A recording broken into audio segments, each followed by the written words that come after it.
Bronwyn Bishop, I think she should fade into the background gracefully. I thought you were going to ask us about the art gallery. We have been following it, I would say. Oh, I even have family history.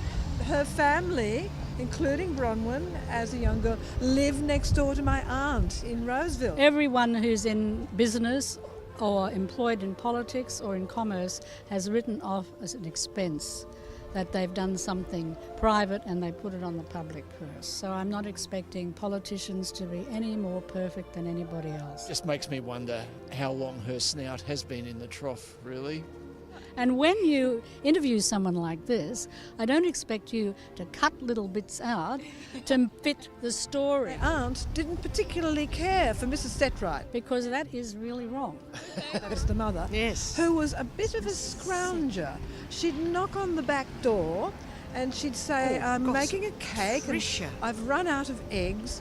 And My mum's lived through a few prime ministers. I do not believe in any of those perks for retired politicians. I think it's outrageous. It's public money.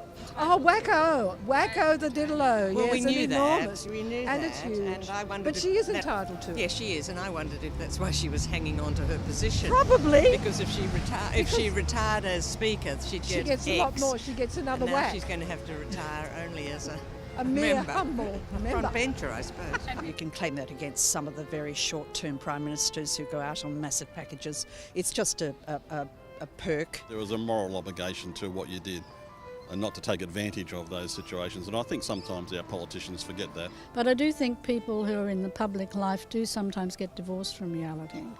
I mean, I was the head of the Liberal Party at one stage in a regional area, and I found some of the politicians I met quite strange, you know. I just felt they weren't quite in touch with what was going on out there. Oh, look, politicians, they're going to hang on to as much as they can, aren't they, Pam? They're going I to think head the whole round system it. needs to be reviewed. And it won't be. And Not I properly. thought, well, Malcolm was having a nice word about it. See, Oh, the word yes. entitlement is Yes. the wrong word. There should be allowances. It's difficult in Australia because of the distances. When they go to a function, they are the leading person and everybody is fawning over them. So why wouldn't you begin to think, wow, you know, I'm entitled?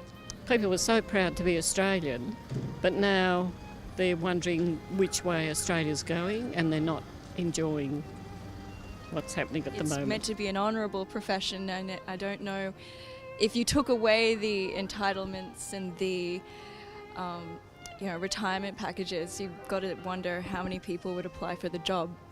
You know, it's what kind of person is it attracting? Anyway, that's proof's in the pudding, isn't it?